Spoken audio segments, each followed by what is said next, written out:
జగమంత కుటుంబం నాది, ఏకాకి జీవితం నాది, సంసార సాగరం నాదే, సన్యాసం శూన్యం నావే.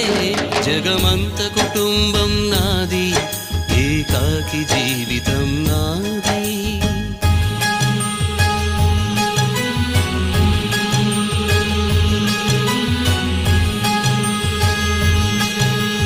కవినై కవితనై భార్యనై భర్తనై, కవినై కవితనై భార్యనై భర్తనై, మల్లెల దారిలో మంచు ఎడారిలో, మల్లెల దారిలో మంచు ఎడారిలో, పన్నీటి జయ గీతాల కన్నీటి జలపాతాల, నాతో నేను అనుగమిస్తూ